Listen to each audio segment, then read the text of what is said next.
Welcome to Talking Wildfire Indonesia. Today we're here in Kalimantan, Borneo. Borneo is in an interesting time for as far as fires. Borneo is transitioning from a fire-resistant ecosystem into a fire-dependent ecosystem. Join me as we travel around Kalimantan, talking to the people who live here about the situation.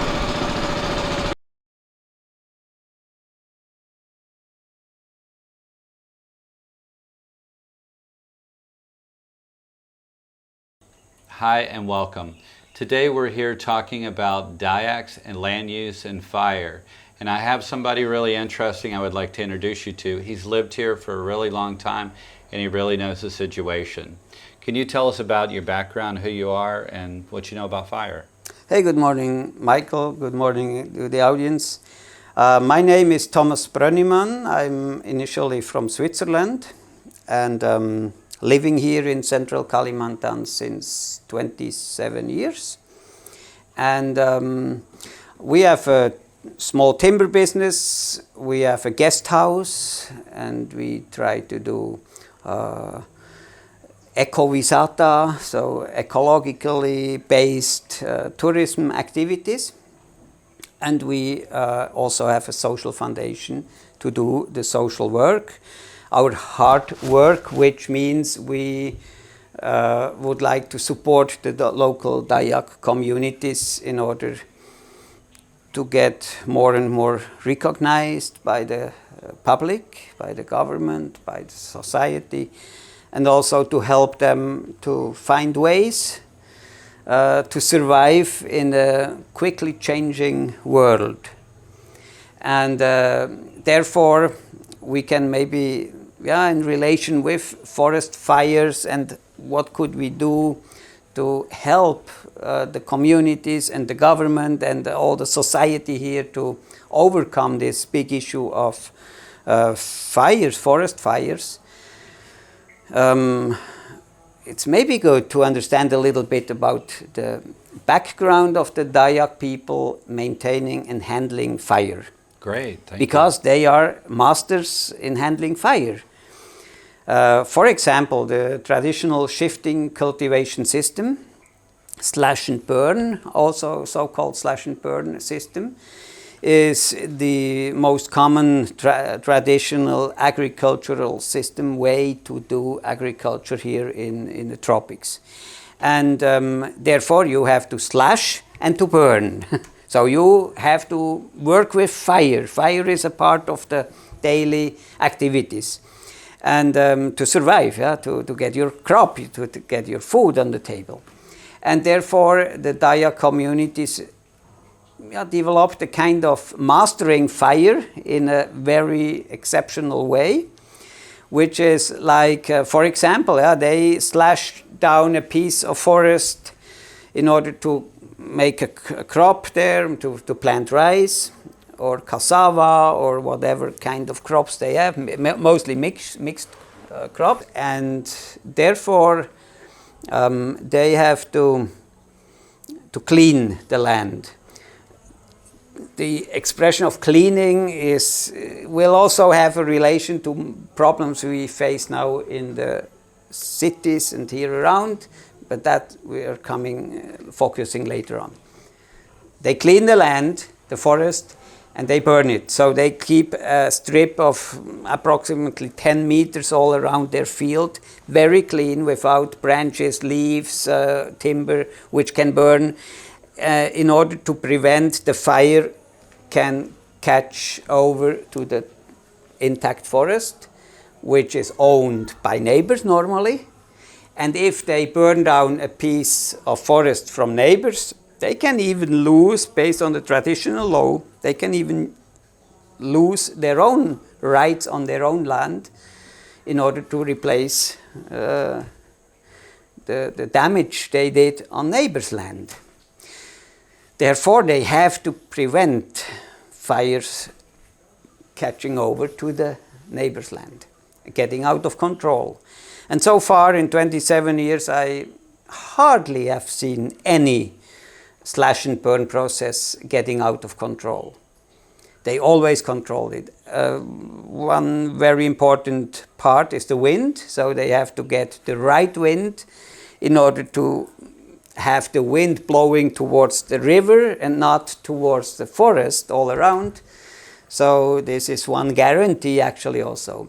And therefore they connect also to the spiritual world. So in the beliefs of the Dayak people, they make all kind of rituals before slashing, cleaning the land, burning the land, putting fire on, and then planting and harvesting the crop. They have all kind of different rituals they have to do in order to involve the spiritual world and to get all the spirits in line with their goals.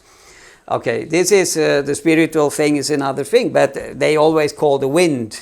So if the wind just turns around during the burning process, that can end in a disaster.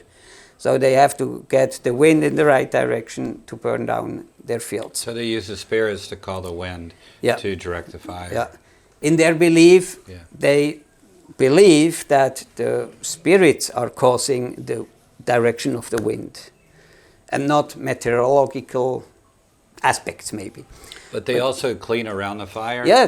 And they work in a group, right? They work in a group, and if fire tends to spread over to the untouched forest, they really put down the fire. They clean it and they put it How out. do they stop the fire when it's spreading? Do they have tools? Yeah, they have not really tools, but they just put it out. Maybe sometimes with their bare feet, walk on it and put it out, or they have kind of things they hit the soil so it puts out the fire. And so they're organized. They are organized and they work in the community. So they help each other. We call it gotong royong. So a village can then help 2 or 3 farmers to burn today. Next day will be in other fields. So everybody is helping each other, or at least groups and bigger families, clans working together.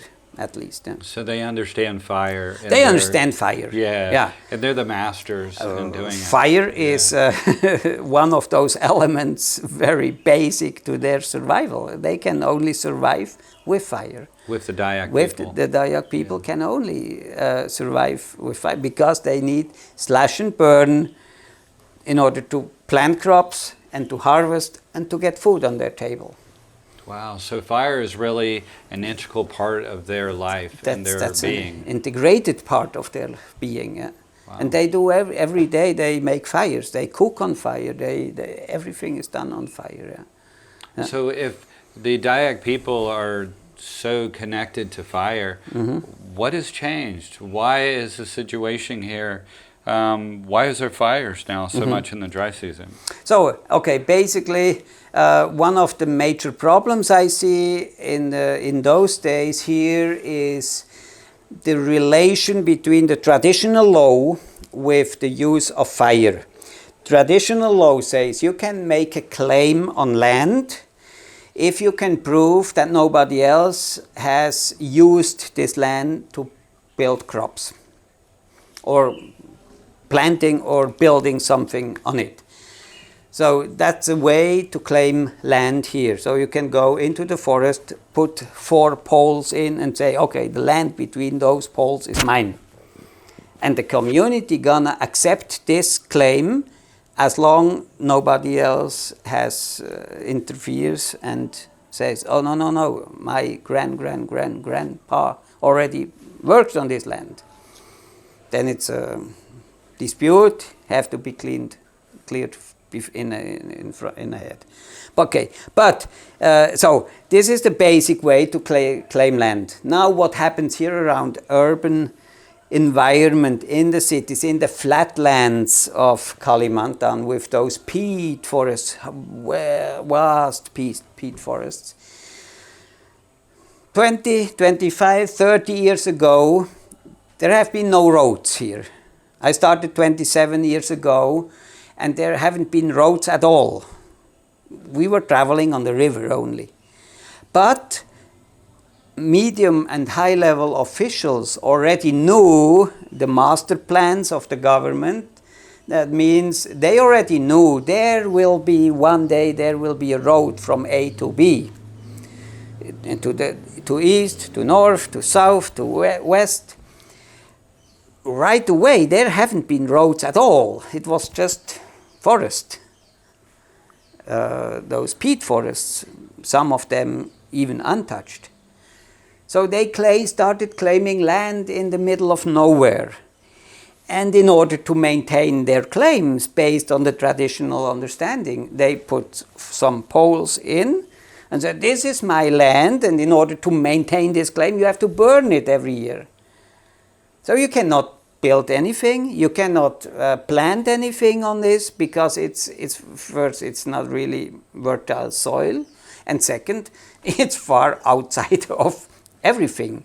But they knew one day there will be a road, and then my land will gain value, extremely quickly gain value. And then I can sell the land to whoever is interested, because there will be an access and a road. Okay, so they did. And that caused already 20, 25, 30 years ago, it caused so many fires. People went out. I say, yeah, maybe officials after working 3 o'clock, 4 o'clock in the afternoon, they went out to their land somehow. They put fire on and say, okay, let's burn it down. It's in the middle of nowhere. Nobody cares.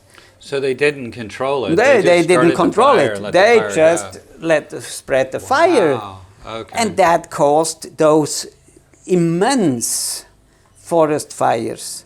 Every year in the dry season, Kalimantan was burning. Singapore was shutting down the airport because all of the smoke coming over.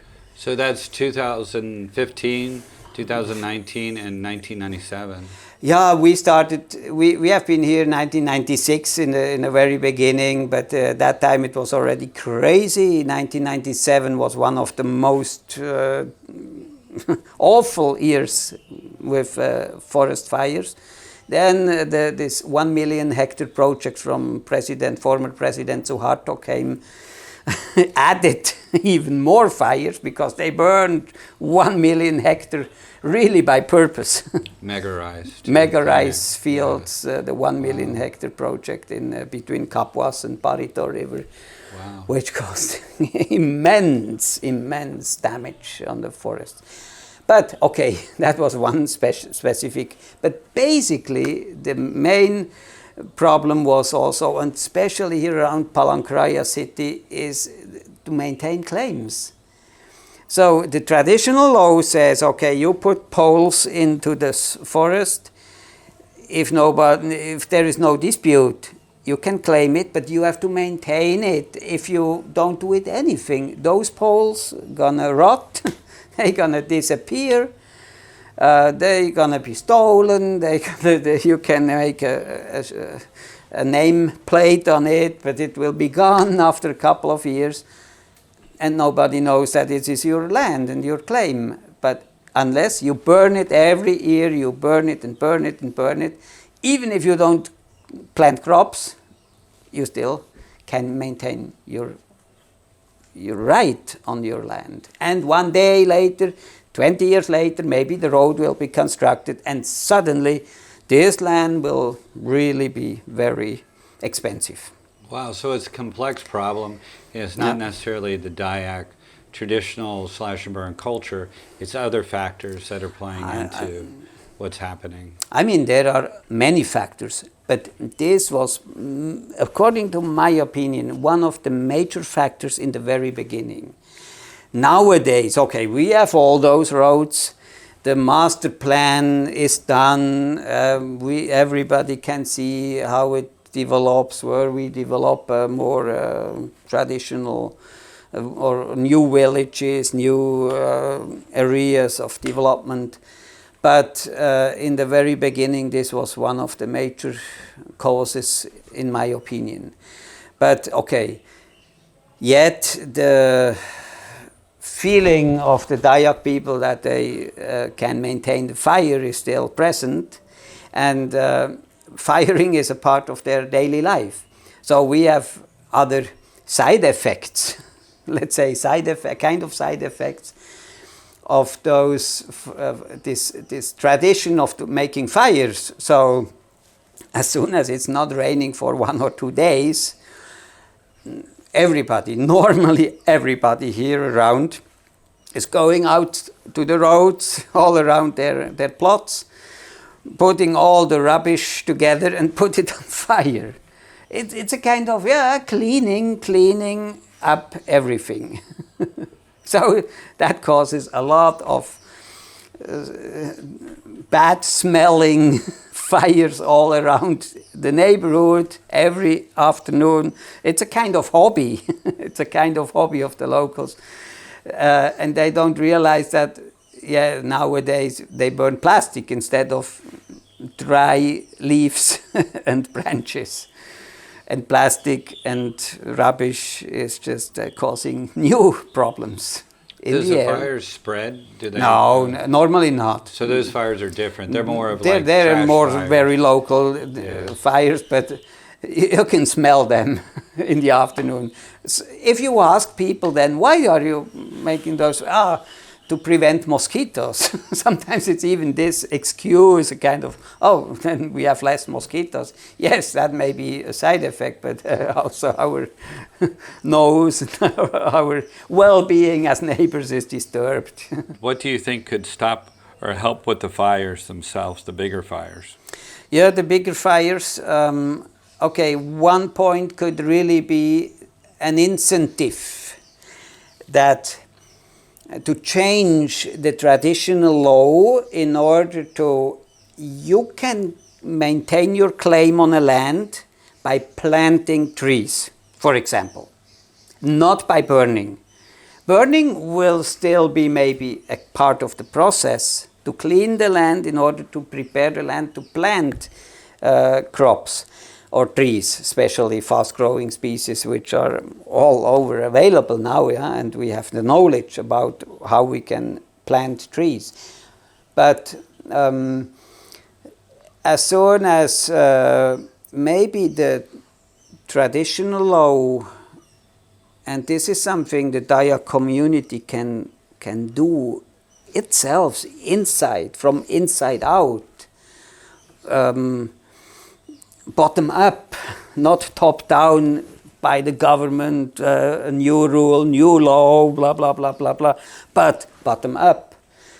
To, for example, say, okay, you can maintain your claim by planting trees. Plant trees, and as soon as you have trees, you can prove that you are the owner of the land.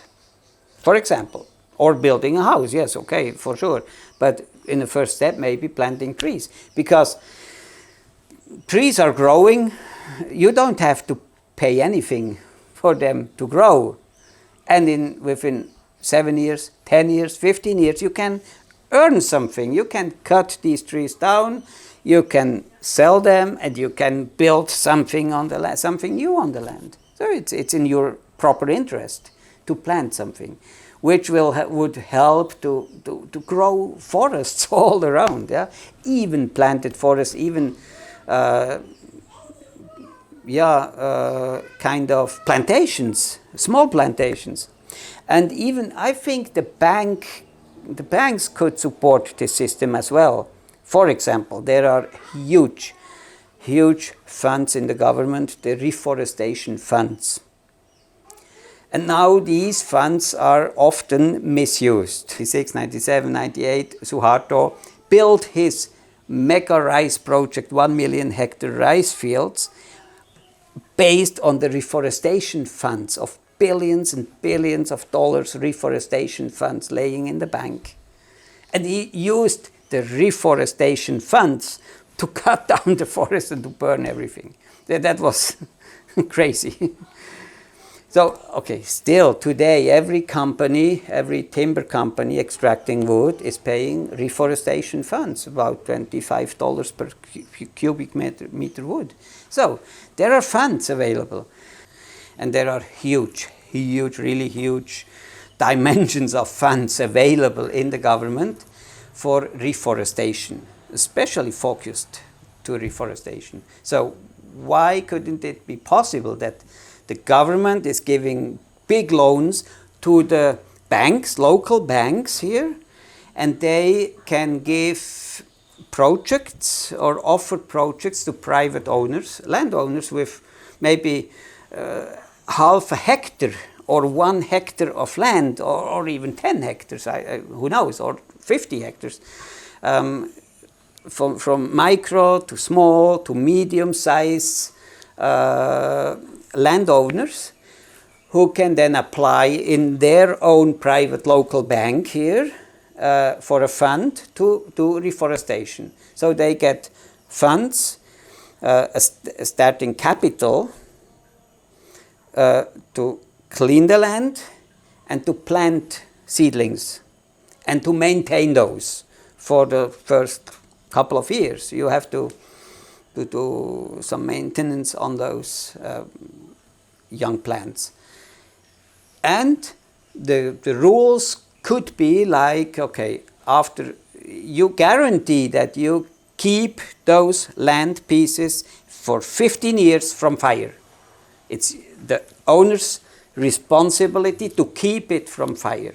So he has to keep it. If he fails, he has to return the funds, which will cause him a loss. If he succeeds in keeping his land from fire, then he can harvest the wood after 10, 15, 20 years. He can harvest and he get a revenue on his land. Maybe he can then apply for a new plantations cycle with new funds, okay, however, but he gets a reward. He gets an incentive on keeping his land from fire. And that could be something working through money. He can make money by keeping his land from fire. And he, the owner, is going to be very careful if his neighbor is not being careful. He will say, hey, neighbor, watch what you're doing with your land. I want to maintain my trees grow because I want to get a revenue after 5, 10, 15 years. So this could be a very good incentive for them, for the landowners, to keep their proper own land from fire. And this could have an effect to a bigger region. It's a great idea. Thanks for sharing it. Yeah. So yes, okay, the mega rice field project, 1996, 1997, in the last big actions in the presidency of former President Suharto. He had his very big goal to make the biggest land use change in history, in planting 1 million hectares of peat forest turning into rice fields, which was a very crazy idea, not really well engineered. There are so many small data we have already seen in the very big, before even starting, that it's going to fail. And finally, we all know now, the history tells us it failed totally. So there are no rice fields yet. And even after 25 years. But yeah, okay, however, he used, and that's the crazy connection to the Reforestation Funds. He used those billions and billions of dollars laying in those governmental funds for reforestation. He used for deforestation. Wow. Which was insane. It was really insane, this Which project. has led to a lot of the peat forest problems. That was burning. one of the first major issues on very big fires, especially in 1997, spreading all over the province and causing a damage which is not countable. Yeah, which is not. We have been living here 5 months. It was a very long dry season starting in, I just remember in the beginning of August, we had already a visibility of less than 5 meters. It was just a thick smoke, yeah. And I just remember one issue that Japanese researchers came to our site and they asked us to take them into the peatland a little bit to make some measurements of the quality of the air, and they wore all special masks to breathe, and then they started to measure, and after like 10-15 minutes they said that those what's the standards, the maximum standards were like 1000% overwhelmed already. So they just packed everything together and they were fleeing. They said, "Oh, wow. Take us out, take us out!" And they were just the smoke. So it was so bad, wow. And all this peat was just burning. Yeah. And that was used to clear the forest for the that was used program. In the beginning to clear the mega rise project, but. In a second step, everybody, it was already smoky like crazy, so everybody said, let's do it also all over. So after all, half of the province was in fire. Yeah. Wow. And after that, yeah, we had bad years. The dry years, the El Nino years were really mostly bad, but the worst one was really 1997 with the connecting with the Mega Rise project, and then all the population started to burn everything because it was just season to burn. It starts in the very smallest units in my personal understanding first, and then the family, and therefore I see really this issue of making fires all over and everywhere in the afternoon, little fire here, little fire there. They burn not only leaves but also rubbish, plastic, blah blah blah. And this is just like a kind of hobby, I think sometimes, and they don't even smell it. That it's not smelling good. It's maybe poisonous or whatever, and it's a matter of mindset. And I come back to the word cleaning. Dayak people use the expression of cleaning the land. So before you sell a piece of land, you have to clean it. That means slashing and burning, sterilizing it, and then it's ready to be sold.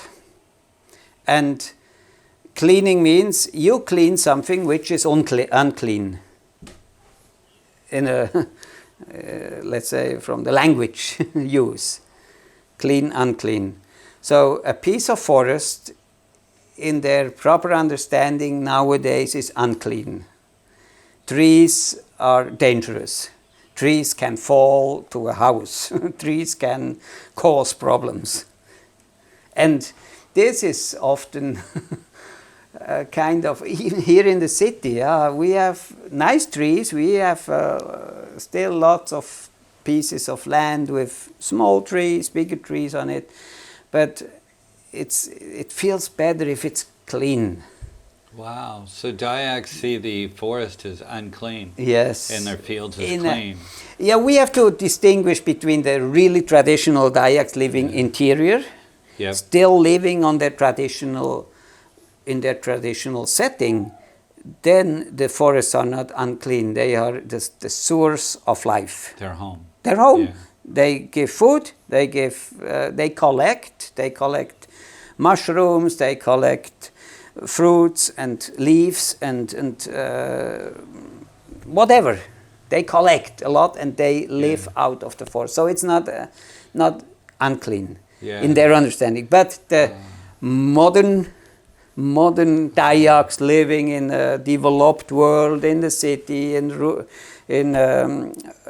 urban environments, they already lost this connection that forest gives food. Wow. So this is a new there are new generations and a new understanding, but yet some parts like the firing, the feeling of making fire, and this is still deep inside, but it's disconnected from the traditional ways of doing fire and maintaining fire. So this is there is a gap between the people living interior, living focused to the nature, because nature is dominant. So you have no choice. Interior, in the mountains, you have no choice. It's not man dominated, but nature dominated life. So the man has to adapt to the nature in order to survive. And as soon as man get the power, get the means, like machinery, money, capital, etc., knowledge, it's a sad discovery that they're gonna destroy the forests in the same way as everybody did. Well, your talk is fascinating. Thank you for your time. You're welcome. Yeah. We're doing this for all of you. If you like what we're doing, please give us a thumbs up, hit the subscribe button, and leave a comment below. See you next time.